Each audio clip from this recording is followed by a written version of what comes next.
Let's get some tunes.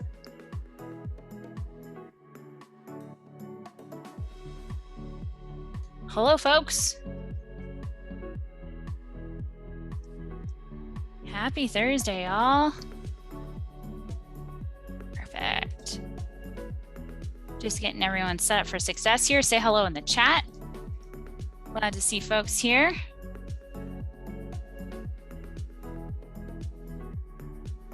Welcome all. There we go, getting my chat ready. Glad to have you all joining us today. Sorry guys, I can't type and talk at the same time. That's the only thing I haven't mastered yet. I can't walk and text at the same time either. That's probably a good thing. You just stop. It's a good thing to just stop. Pull over, as I say. I gotta pull over.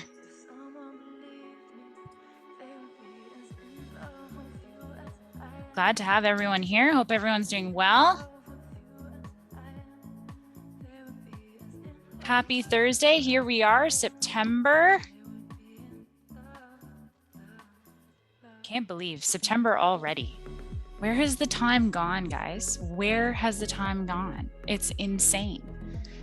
This year's flying by. Hello, everyone. I'm seeing folks from all over the world right now in the chat. Glad to have you all joining us. Welcome, folks from down in our side of the country, I should say, from Canada, from the US. I've seen folks in here from some Fiji I saw quickly. I saw, oh my goodness, you guys, Trinidad, Tobago. I can't keep up with this. Nigeria, welcome. Alberta, California, folks. Glad to have you all. Folks, if you're just joining us for the first time, and please do make sure to pop your chat over from host to everyone. This way the conversation, everyone can see what's going on, have some great pieces, takeaways, things like that. Hello, Guam. Guam, it's early for you. Dedication, I say. Hello, welcome. Hello, Kelowna. Glad to have folks here. If you haven't joined our Facebook community yet, folks, we have a group going on. It's called Circle Time. For those who are potentially new, please do find us here. We'll maybe we'll get Kaya, drop that guy in the chat for us when you have a second. But please do join up our community. Make sure you do answer all the questions. We have it just set there to keep the community safe. We want to make sure to make everyone feel welcome as well. Hello, Scotland. Wow. Fantastic. I've seen a lot more folks down from the Caribbean area. I hope everyone's doing well. We're going to get started in just a couple minutes. We have a jam-packed, there it goes, guys. Kaya found it for us there.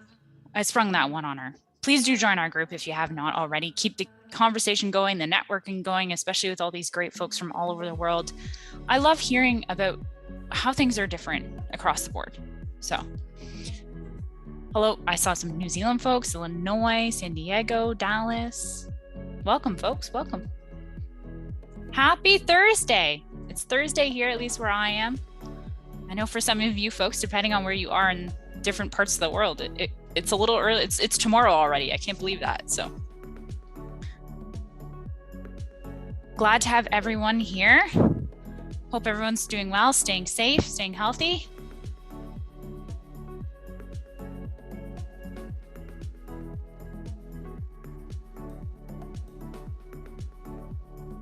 Checking all these fantastic messages coming through. Like I said earlier, that's the one thing I have not been able to master. Typing and speaking at the same time. My brain just does not process that fast. All right. One more minute. We're going to let some more folks here join us up, and then we're going to get started because we have quite a bit to pack into the session today. Want to make sure to be conscious of everyone's time. Hope everyone's doing well. If you're just joining us, please do make sure to pop your chat over from host and panelists to everyone, please. This way folks can see your great comments, thought-provoking questions you might have, anything like that. Okay? Please do make sure to do so. And then we will get started. Good afternoon. Here we are.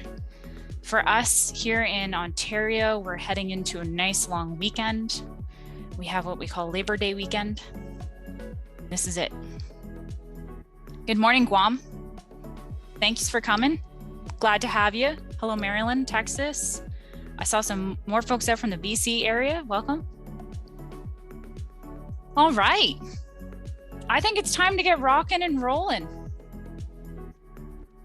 I think it's about time. I hope everyone's been enjoying their day so far. Happy Thursday. Here we are once again. I can't believe it. A week flies by and it goes super fast. Let's get started. Let's dive in. First, welcome. Hi Mama Helps webinar. We are talking about strategies to deal with children with autism, especially when it comes to communication development.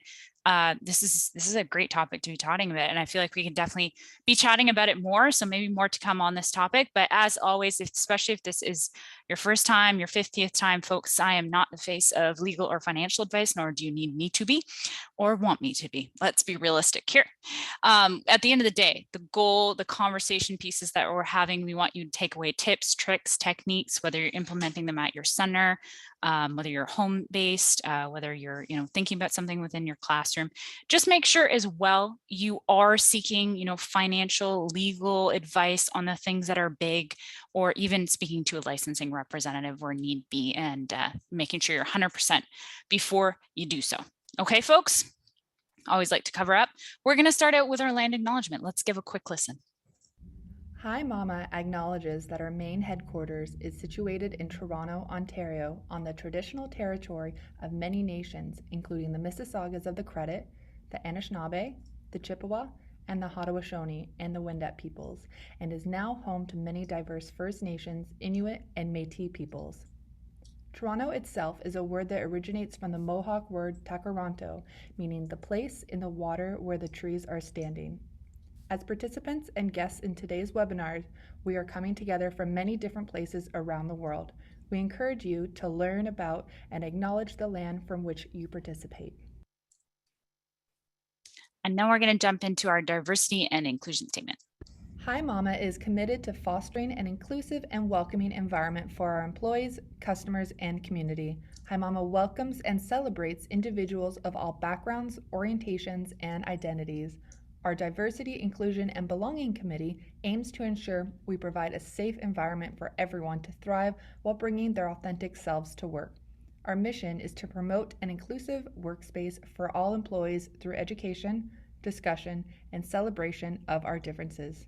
Embracing these differences while coming together with a common purpose is what makes our team extra special.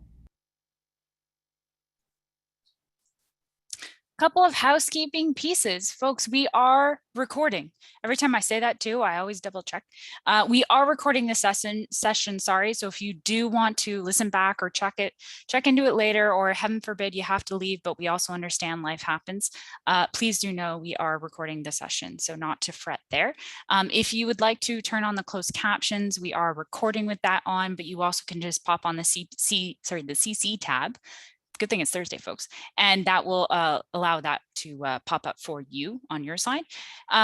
Of course, most important there, certificates, the recording, and the show notes. Everything will be sent out to you by early next week. So please, folks, do be patient. The certificates themselves will not be coming out until after the long weekend on our side. So you won't be seeing those till probably mid next week, but they will be coming to you. Okay. Show notes will be coming out to you, of course, by early next week.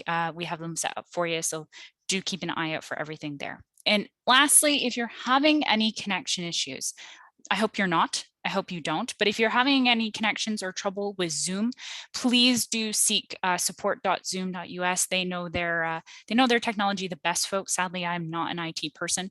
So if you do need any help, please do seek some support with them. Okay. If you've never heard of us, I almost had a moment there, folks. If you've never heard of us, we are Hi Mama. We are a childcare app. We are the #1 app, I should say. And if you're looking for something to help you out in your center, so whether you're a parent, an educator, or director, owner here with us today, doesn't matter who you are. We are here to help you and fill your shoes and help you with anything that is going on. So from planning in the classroom to contactless billing to so many amazing things happen in a center on a day-to-day basis, and we're here to help you and see how we can be your support and part of your team, and also welcome you into the Hi Mama family on our side. We'd love for you to book some time with us, so please don't be shy. We'd love to chat with you and find out how we can help you out. So know that, of course, there's more than just the team here, myself and Kaya included. We have from our podcast, of course, to all of our webinars, to our activities, blog posts, you name it, our support team. They're here to make sure you guys are supported 100% of the ways, as well as every resource that we put out to make sure you guys have everything and anything possible. So know that there's a big team working behind here to make sure you guys are doing great. And know that we are also a B certified company. And what this means is that we make a positive impact on the education space as we do help centers grow and as they bring on Hi Mama within there. So like I said, please book some time with us. Kaya just popped the chat to the link there. We'd love to be chatting with you further. Awesome, folks. Before we dive in, if you've never met me, I am Ria. I am the community ambassador here at Hi Mama. I'm also an early childhood educator myself. So I've been, like you, boots on the ground and know what's happening on the day-to-day basis within the classroom. On the chat, I have my lovely colleague, Kaya. Couldn't do a webinar without you, Kaya. It's never the same. Hello, very excited to be here and super looking forward to Rose's session today. I've connected with Rose on our podcast and of course, soon to be on our webinars and social. So very excited to hear what she has to say, all of her fantastic tips about communication and teaching children with autism. So super excited for today's episode.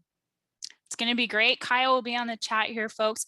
So a couple of small differences from today compared to some of our previous weeks. We were not able to get Rose be with us live today, but what we did is we did have a chance to have a conversation with her earlier this week so that we could bring you these great tips and tricks. And we're going to check that out right now. Rose is going to give you 5 techniques, I should say, and tricks.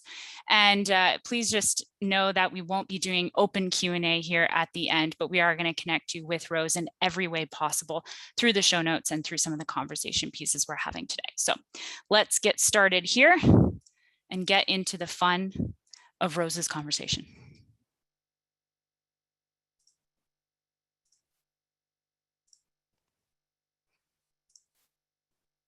All right.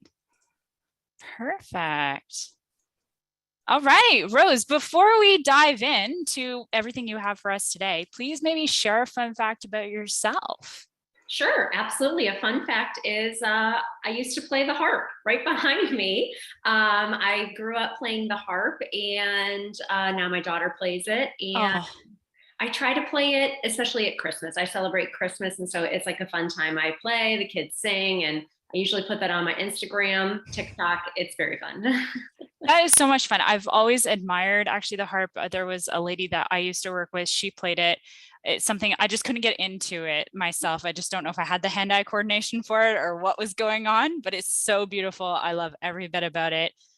Enough about me, enough about, let's get into the topic. Of course, this is an important topic we're going to be talking about today. So I'm going to let you dive in and then we'll jump back in for Q&A at the end.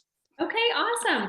Thanks so much for joining me today. I'm excited to share with you tips and strategies to help autistic children and any child really who's struggling to communicate, start communicating on their own. If you're new to me, my name is Rose Griffin. I am a speech-language pathologist, and I'm also a board-certified behavior analyst. There are less than 450 people in the entire world who have both of those certifications, and I really love that. I'm also a mother of 3, typically developing children, and so I just love to watch the way that my own kids' language and play and social skills have developed, that it's just really been a joy to take all of that information and to share it through different means of presenting. I have a podcast called Autism Outreach. I've been on the Hi Mama preschool podcast, and I really love connecting with all of you. So our takeaways for today are that you will be able to learn 5 strategies that you can use in the home environment to help your children start communicating. I think sometimes it can be very overwhelming for people to know where to start if they think their child has a delay. Or sometimes parents will think that everything is completely fine, and maybe a family member says, hey, shouldn't so-and-so be talking more by now? And then that can make people feel very nervous and overwhelmed. Like, oh my gosh, I can't believe that my child's almost 2, but they're not saying 2 words together. And, you know, the doctor never said anything and I never thought about it. And so I think the number one thing I want to say today is if you're feeling like some of these feelings, don't feel overwhelmed. I'm going to give you some tips and strategies that no matter where your child's communicating, if they're a typical language learner or if they're a struggling communicator, that you will be able to work on communication in a functional way in the home environment.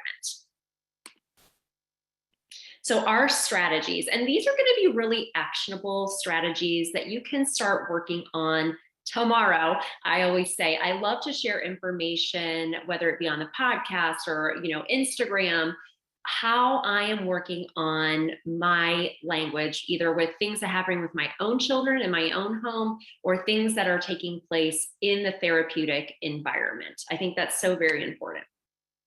So strategy one is to create a fun atmosphere. Creating a fun atmosphere is going to be absolutely first and foremost the number one thing that we want to think about. We want to make sure that we are creating a time of joy and a time of fun. And that can be kind of hard because we might be stressed out because our child doesn't like a certain toy that we've purchased, or maybe we can't find out what our child really loves and enjoys. This is the thing that every single student and every single child is going to be different. And so I think that's what's really, really important. And if you're raising a toddler, just because they liked something on Monday morning doesn't mean they're going to like it Monday afternoon, right? Everybody has their own opinions about things. And toddlers are not afraid to let us know how they're feeling. And so I would just suggest trying to have a variety of things that your child may love. And one of the things, I had a fellow speech therapist on the Autism Outreach podcast, and we talked all about play. And we talked about, just like this picture here is Play-Doh, engaging in play items where there's no batteries included. So we said, these are not the toys that are going to be hitting up the Christmas/Hanukkah, whatever holiday you celebrate, circulars. But these are toys where we can get a lot of engagement together. We can have shared memories and moments with our children. And so we have to be little detectives to decide what is our child really going to find fun. And I'll give you a couple ideas about that. So, on the one hand side, we may have a child who really loves books. And these are some of the books that I really, really love to do with my own child and own children. I have one child right now that is 6, so we still do some of these board books every once in a while. And so having these shared activities with your child is so very important. And the way that we approach literacy and making it fun is going to be so key for our kids too. So my goal for my own children is to either read to them each day, most days of the week. If we miss a day, it's okay. Or they are reading on their own. Okay, so it takes off some of the onus on me, where I can say, okay, make sure you have a book you're reading with mommy, and make sure you have a book that you're looking at together. Now, if your child's really small, you're probably just going to be using these board books, which is really nice because they're short and sweet. And so we want to make sure that we're trying to incorporate literacy into our everyday. And so I just try a couple strategies to make sure that this is as easy as possible, because I work, I have 3 kids, I'm exhausted at the end of the day, but I know that I want to try to embed literacy into their lives. And so I have a book bin in each child's room. And so we have books in there. And I do try to go through, like if it's a different holiday, if there's something coming up, and we have books that correlate with that. I do change out the books, I would say every other month, okay? But I just try to, in my own little brain, try to think about, how can I make this automatic? How can I make this easy? I go to put my son to sleep, there's his book bin, we pull out a book and we read it together. Some other books in there, Goodnight Gorilla is a super cute board book, and there's no words in that book. It's a wordless book. So it's very, very fun. It's very animated. I love that book. The Very Hungry Caterpillar in the End is another favorite of mine. It's just an adorable book and a really, really cool book if you haven't used any Eric Carle books yet with your own kids. So some kids, I always try to embed literacy, but other kids, may like more activity, and that's great too. So bubbles. I was looking at bubbles because I have them right here. I just did an Instagram live all about how you can use bubbles. I love bubbles because they are inexpensive. They are readily available. You can use them inside or outside. They're a little messy, depending on how many you're blowing inside. You need to have some paper towels ready, but they're fun because you blow them and pop them and they're gone. And then the child may want more bubbles. And it's a really cool time to work on a lot of different skills. The child popping the bubbles, the child saying blow bubbles, or I want more bubbles.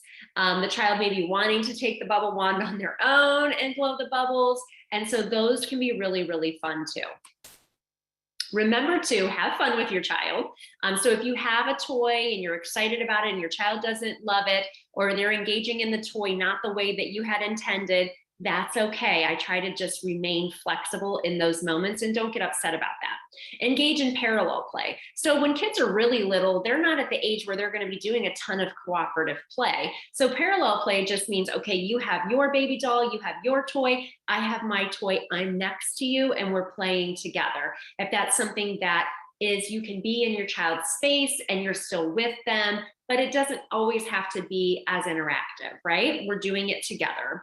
Another thing to think about is to use statements, not questions. A lot of the time, I feel like we get really nervous about, especially if our child has a language delay, or if we're nervous about our child having autism or another complex communication need, we may really want to like bombard our child with language, and we just want to pump the brakes on that.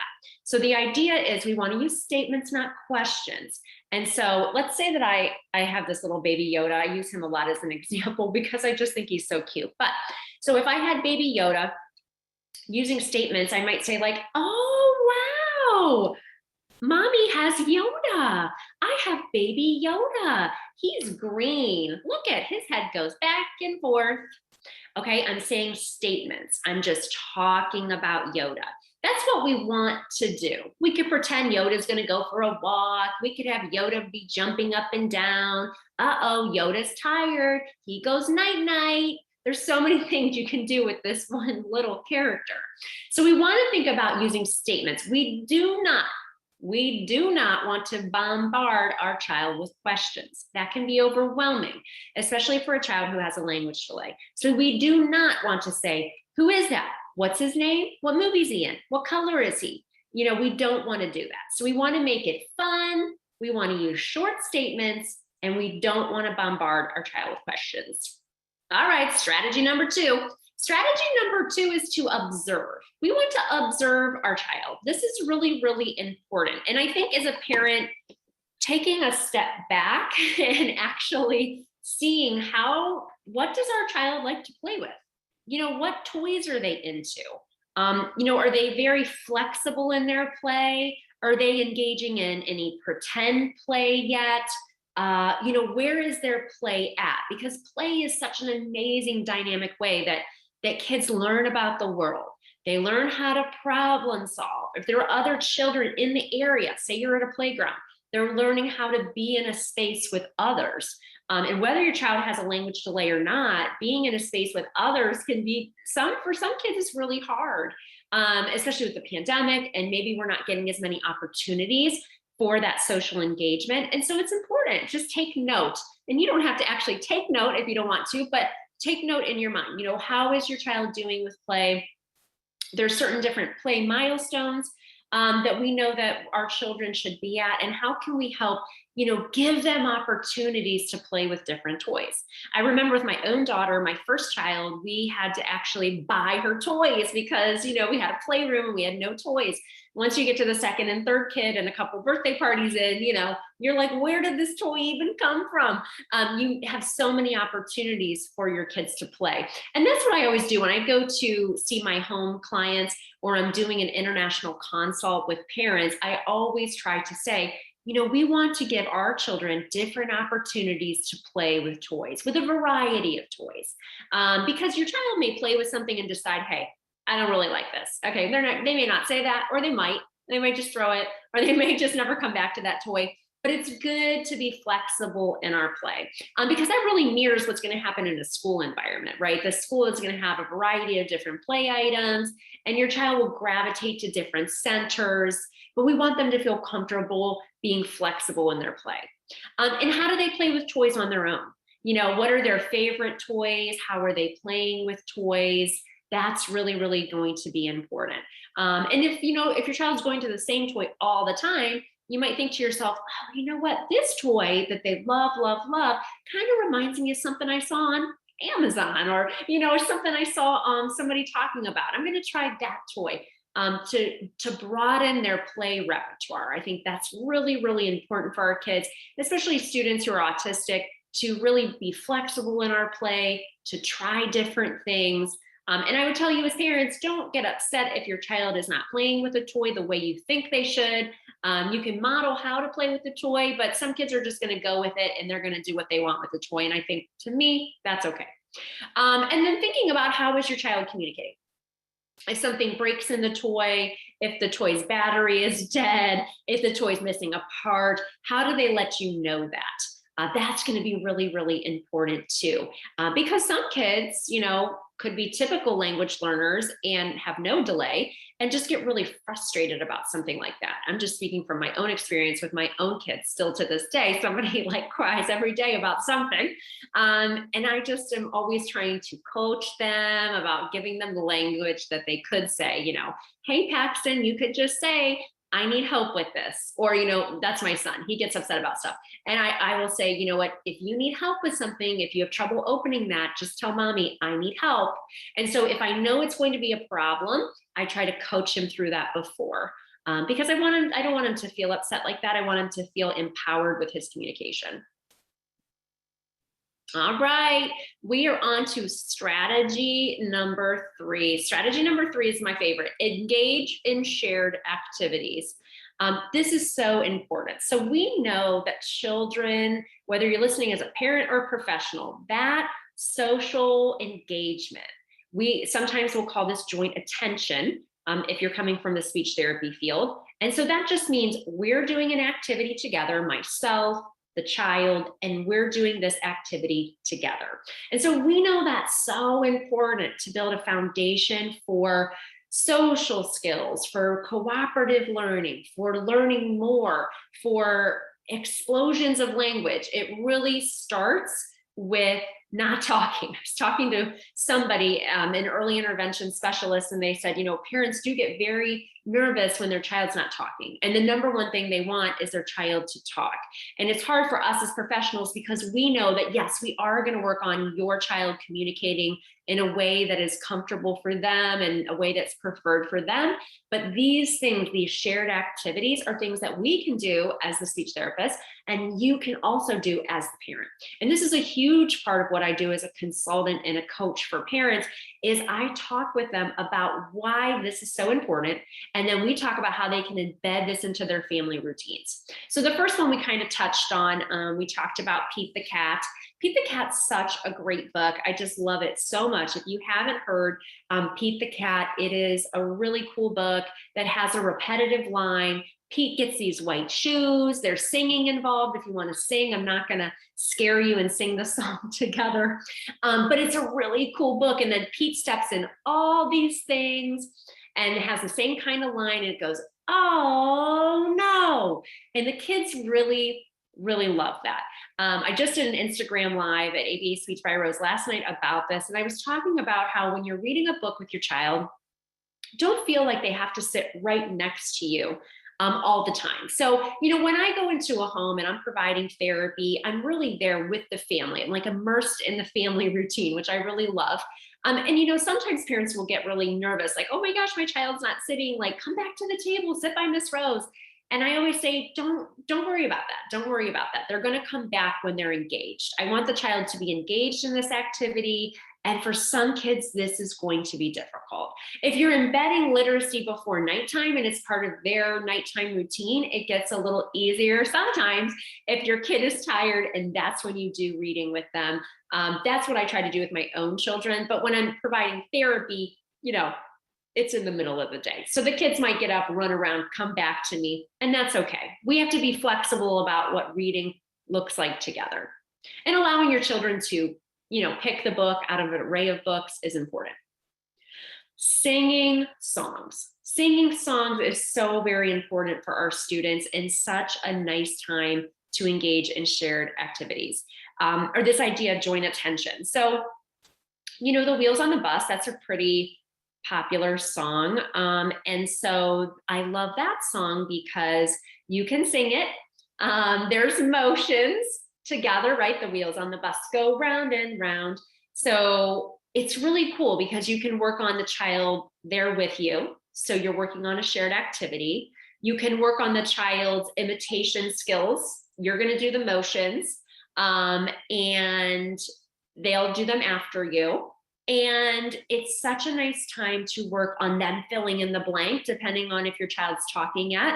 So you might say, the wheels on the bus go, and some kids may fill in the blank. I have a student that I'm seeing right now in his home. He has autism, and we sang this song maybe 3 times, and he really wasn't having it. He was okay with the song, but like I would sing it and I would do the motions, and then he would be there for part of the song, and then he'd run, and he'd come and get something and bring it back. And but then the 4th time that I went to his house, I thought, okay, well, I'm going to try the song one more time. If he doesn't engage in it, we'll mix up the song and we'll do something different. And I started and I said, the wheels on the bus go. And he did the motion for the first time. So it was really this cool moment. And the mom was sitting there and the sister, because it was summertime. And we all were like, oh my goodness, look at that. So it's just this idea that we have to expose our children to these things, and they can be such a cool way to build that social engagement. So in that moment, I was coaching the parent and saying like, wow, this is so cool. We're working on joint attention through this shared activity. I am modeling some of the motions. He was doing some of the motions. And it was just like this really cool moment where all these things came together, and the family was able to see that too. And so that was really cool because then they felt comfortable embedding this across the student's day. And then we are now working on different songs, head, shoulders, knees and toes, knees and toes. That's another fun one with motions. Old MacDonald, I have a play farm that I have. And so when I bring the play farm, we do Old MacDonald, which can be super fun with all the different animals. Anything where we're doing that together. And you can do singing songs right in the car. You can do them as part of bath time. It's a really nice way just to infuse that communication piece across your child's day. Oh, there's Old MacDonald. So many choices with all those different animals of things that they say. Love a farm toy. That's one of my favorite toys. Another one is Legos. And these are like the bigger Legos. I really love this because, for kids from an OT standpoint, they're like picking and they're matching and stacking. And then what's really fun is you can help the kids build a tower up, and they can build it up really, really high. And then you can, knock the tower down. There's so much language that goes into that. If your children are talking and they want to tell you what color to put on next, sometimes the kids might want to do it on their own. And then I may help build up the tower too. I may have them tell me what color I should put next. Some kids really, really love colors. It's not something that I teach automatically, especially for a child who has a language delay, but it can be a really nice thing to work on if it's something that your kid's already really into. And so you can build the tower up and you can knock it down. I always have like a toy car in my therapy bag. I feel like I never know what's going to be in that therapy bag. We have a finished basement and my kids are like not really into toys as much. They're a little bit older. So I keep a lot of the toys, and then I have a different therapy bag for each client that I see in their home, which is nice because then I can bring different stuff, and it's a rotating array of toys, which can be very, very fun. So if you haven't seen these toys, they're very, very cool. And it can be another way to play with toys together. So that idea of we can do parallel play where I'm playing and the child is playing and we're just next to each other, kind of in the same space. Or if your child is interacting and ready to play toys with you, that can also be really, really nice as a shared activity with your child. Cars. I love cars. Very much obsessed with having cars, having car tracks.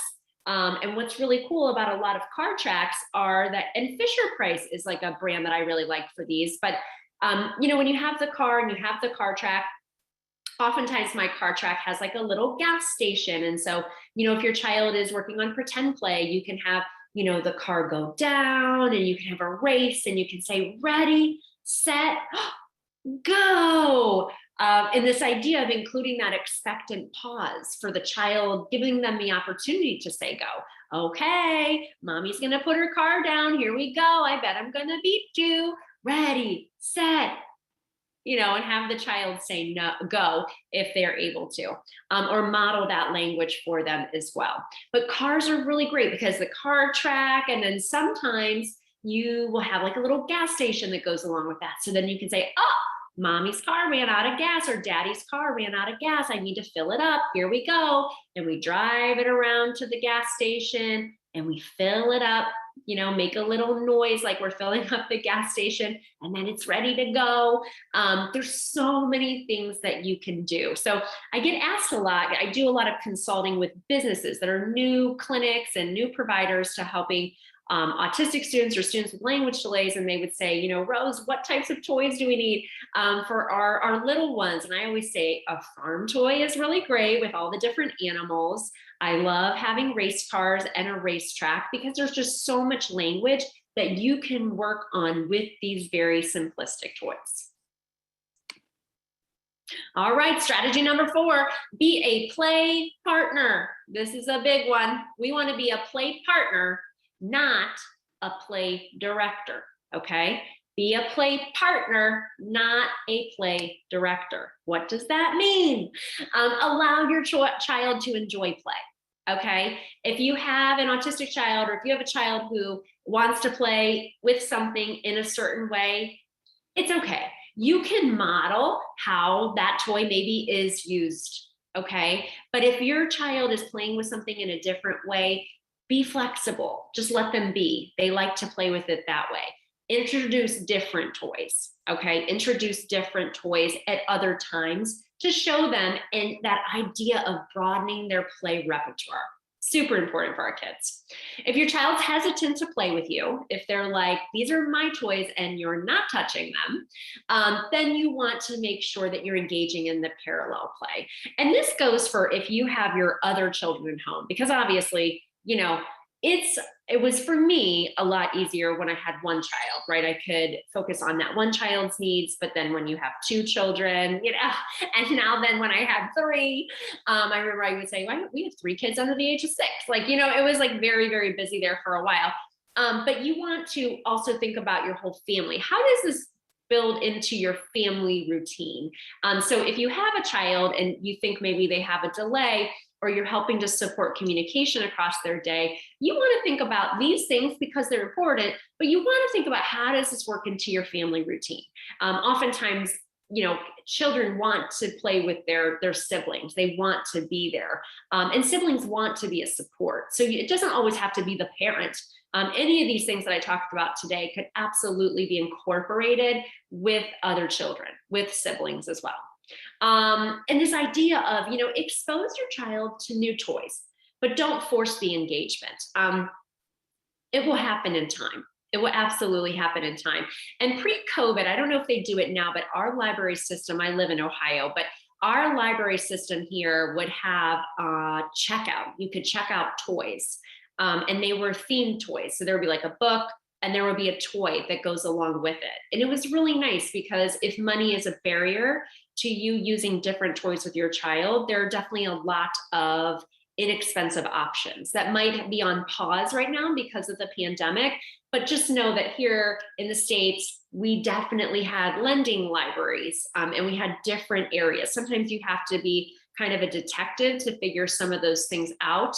But if you have, a parent group or a preschool moms group, sometimes they can give you information about these local lending libraries that might be available to you. Because in that way, if money is a barrier, or if you're just not sure, like, hey, I don't know if my kid's gonna like this toy, I don't know if I want to spend $25 on it, you can try different things as well.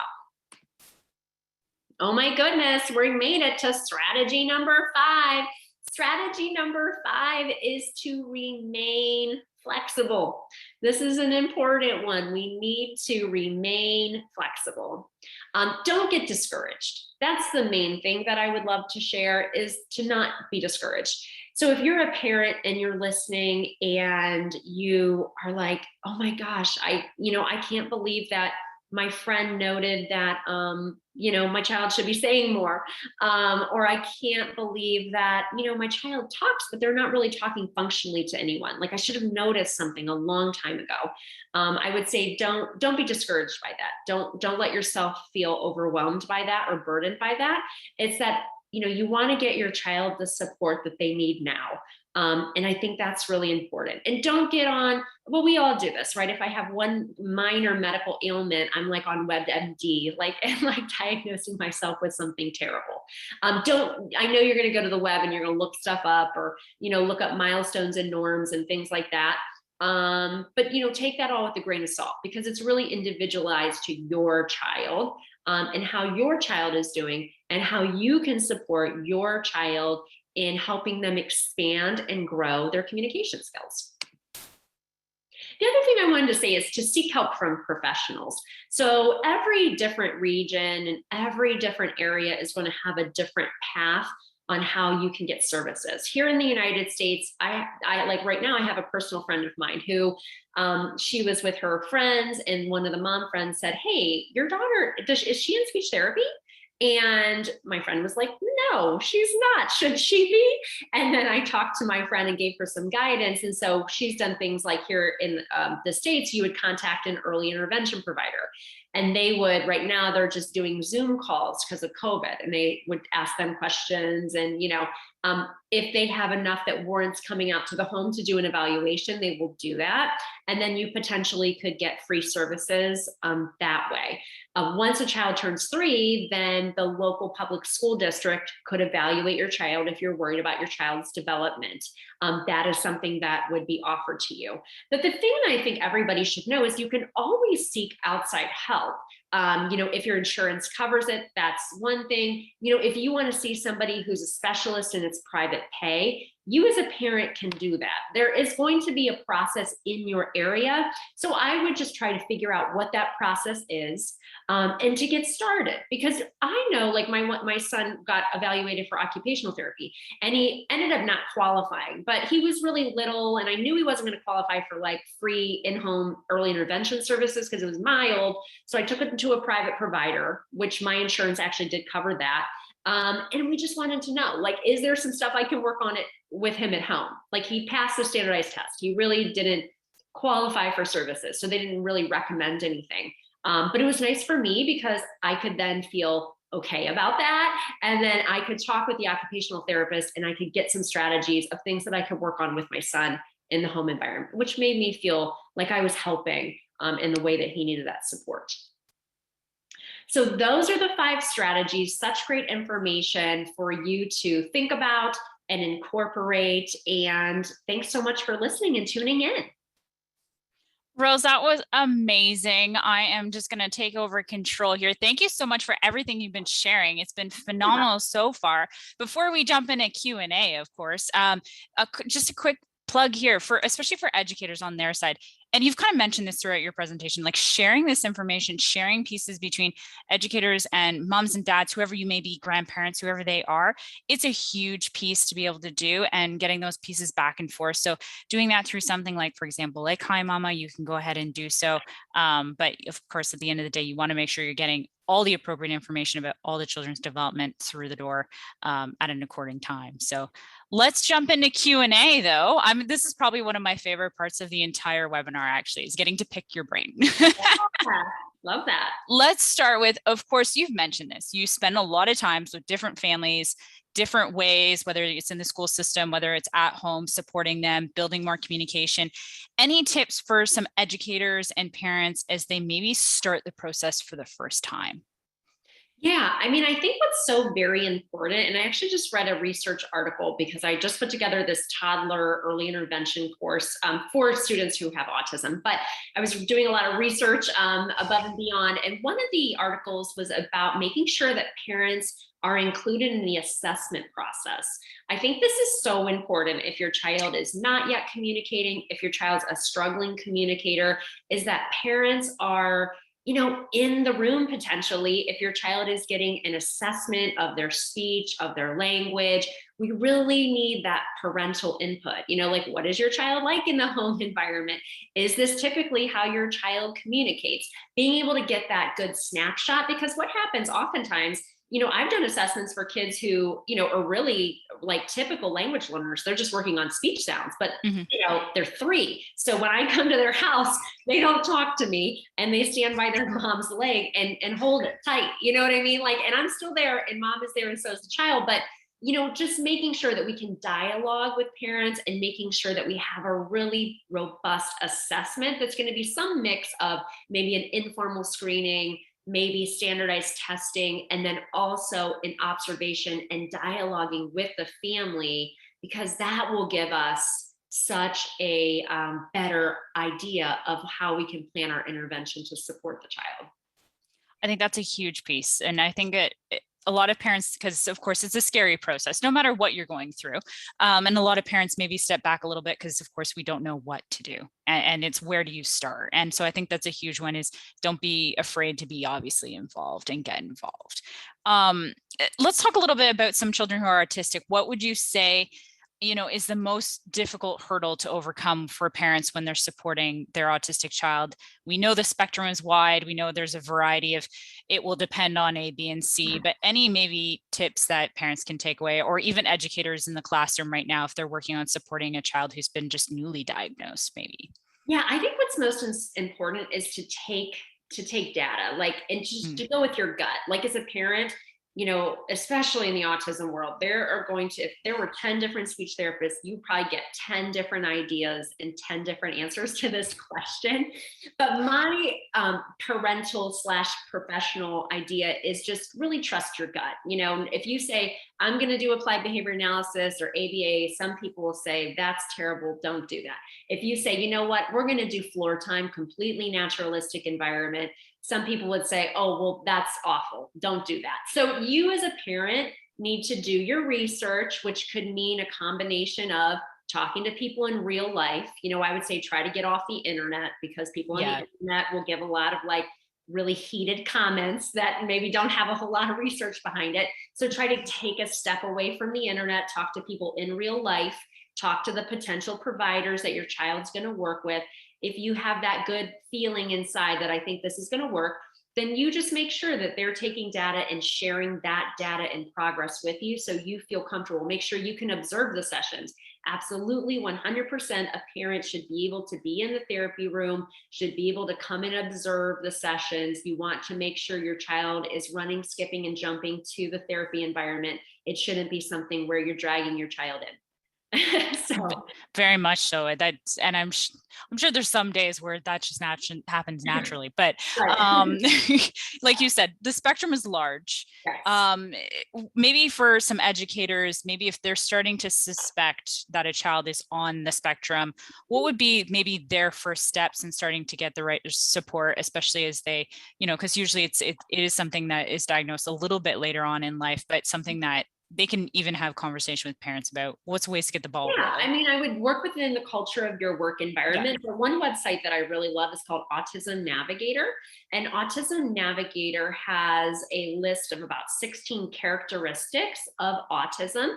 And when you're dialoguing with parents, I think something that's really important that autistic adults have really made prevalent and have pointed out is that we really shouldn't say red flags for autism, is that we really should just say, characteristics of, and how can we support your child? And so if you are able to dialogue about those things, I would just make sure that you use that verbiage, because it can be a really sensitive thing. When we say red flag, that has a negative connotation, and we know that we would never want to make parents feel that way. So that's just kind of something that I've changed in my own dialogue.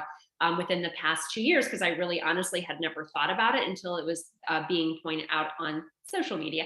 But it is a good to note. So I love this website. It's called Autism Navigator, and they have the different characteristics of autism. And that is really eye-opening, I think, as educators and parents. And you could say like, oh my gosh, yes, this is my child, I need to do something, so we can support their communication. I love that. And you want to know, now that you've said that, even for myself, I use the word red flag, and obviously in my brain, it works how I think about it, but it's something that, to potentially just, like you said, maybe not add into some heat, maybe not add into an aggressive conversation, and bringing up the positive light. I like that. That's going to be probably one of my takeaways from today. Let's change it back. Let's go back to talking about, building and supporting speech with children, because of course this all goes hand in hand. Maybe what's one or two easy ways as those young ones start talking, and of course the gibberish finally turns into language when we finally get there, for educators, parents in the classroom right now, as well as they do support the children with their development. Yeah, I've been creating just a language enriched classroom. So something that we did, I worked out in Austin as an autism facilitator and support specialist, and we really focused on specialized classrooms for preschool age students who were autistic. And so we did a lot of training. There would be autistic students and typical peers, like a lot of classrooms are. And so we did a lot of training with paraprofessionals and the teachers about how to set their centers up in a way that, when the child who's autistic goes to the center, that potentially, if you're able to zone it correctly, that there's a paraprofessional there and they're helping to support the child, either interact verbally or non-verbally in that center, because that can be such a hard time. The other thing that's really hard, I feel like, when I was in that role, it was a 35 school district, and I would go out and visit. And oftentimes it was because, a child was experiencing some behavior that was a barrier to their learning. But morning meeting, circle time, these can be very difficult times for our children with autism, because there's usually a lot of sitting. So I would really analyze the engagement level in your story time. I would see if there's a way to pre-teach some of those skills to the autistic child, or if you have other staff, could they embed practice on the book or exposure to the book you're going to do? Could they practice, going up to the calendar and moving the sunny, icon or whatever you're doing? Because a lot of times our children who are autistic may really want to participate in some of those things, but they may just need that repetitive practice, and they may need more exposure. So anything you kind of embed and infuse into their day where they would be getting that type of practice is really, really important. 100%. You really have to think back and almost reflect on how, like, what you're doing, especially in the classroom or even at home. Reflect on how long, what's the age, like what are their capabilities, and then just take those into consideration is a huge piece. So, Rose, any advice for parents who maybe are a little difficult to work with? I know we've all run into those, or maybe some parents who are still processing the results of, their child finding out they are on the autism spectrum. Maybe what's some ways to support those parents, and or a tip or two for educators as they do go through this process? Yeah, that's a great question, and something we talked about when you were on the Autism Outreach podcast, but making sure that we have ongoing communication with parents. And that can mean a lot of things. When I worked in a private clinic, that meant a note, a therapy note that was handwritten. In my private practice, if I come to your house, I write a note. Okay, so the parent is there always, but I'm also writing a note, because if you're anything like me, when I go to the doctor, I'm like, yeah, okay. And then I get out and I'm like, what do I do? Where am I going? So just writing it down, and I do a lot of parental consults, and I always start a Google Drive document that's shared between myself, the parent, maybe other members of the team. So we have a running record of like, oh yeah, we said we were going to work on reading books together. We said we were going to work on Wheels on the Bus. And the next time we meet, we can say, well, how's that going? And I just think being upfront to try to have that ongoing support. If you're still feeling stuck, if you're a parent, reaching out to maybe other parents who have been through this process to support you.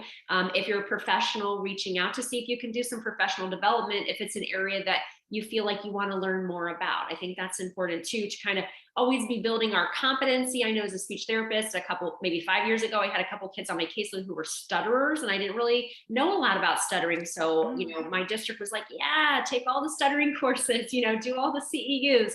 So I really dove into that, and I felt a lot better about it. I feel real comfortable with that. So whatever it is on either side of the table, just making sure that you have that communication, I think, is most important. 100%. I'm sure over the years, you must have a success story, Rose. Maybe share a small one with us. Absolutely. This is a newer success story, but I was talking about, I'm seeing a child who is about 4. He has autism, was diagnosed about within the last 6 months. And I'm seeing this child in their home. And so when I would go over, he was kind of interested in the toys that I had, but, would never greet me at the door, didn't say bye-bye, is able to communicate verbally, but doesn't often.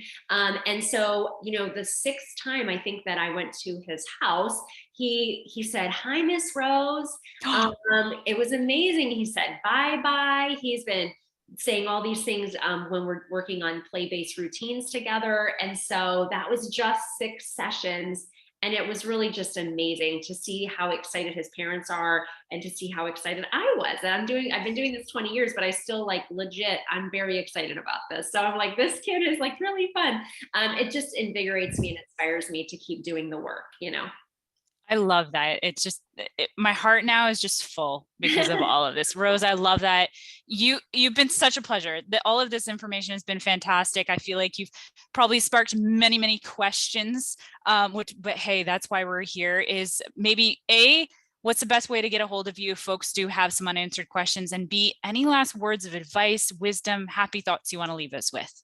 Absolutely. Make sure that you visit me at the Autism Outreach Podcast. A new episode drops every single Tuesday. It's about autism and communication. And you can reach me at my website, avaspeech.org. We have lots of free blogs and lots of free information for professionals and parents. And we also have courses for toddlers, preschools, and school-age children as well. And I think my most important piece of advice is just remain flexible, be the best advocate you can for your child, make sure that you assemble a great team around you, and to not get discouraged. It's a marathon, not a sprint, and we're all in this together to help support your child and your family and their communication.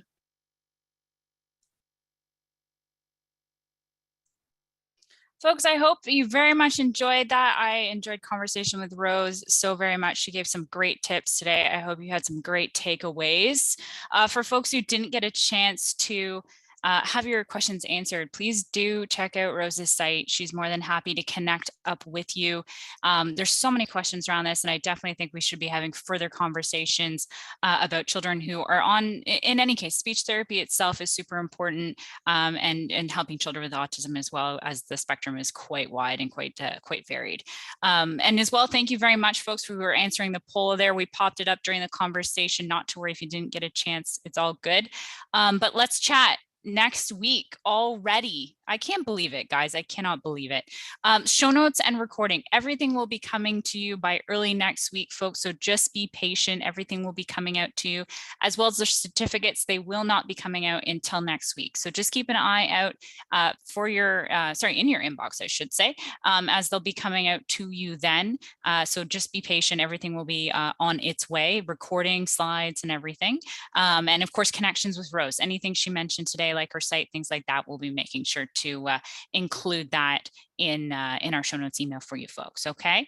Next up, we're talking more about parent engagement. What a time of year to do so. I know many folks you're in that transition phase of just starting up again for maybe even you close up for the summer. I know some centers do, but it's that back to school time for most folks, at least here in Ontario, it's back to school. I know some of you folks down in the States, you've already been there, but it's a good time to be talking about parent engagement, a good time to be really thinking about it as well as, you're going into the new year. So it's a great piece to get started. So we'll be next Thursday, September 9th from 2 to 3 p.m. Eastern Standard Time. We will be back as always. So folks, please do register. We'll have everything sent out to you. We'd love to see you there. If you haven't, and as well, thank you for all in the chat. Yes, I did get married. I actually got married last year, but name change finally happened. COVID just slows things down, but thank you very much. I'm loving all the love. If you haven't, please do take some time to connect up with our community. So from our Circle Time group to our regular Facebook, to following us on Instagram, as well as our preschool podcast. If you have not heard, Rose is actually on. We're going to hook you up with that recording as well. So if you do like to listen to it on whatever tickles your fancy, then please do.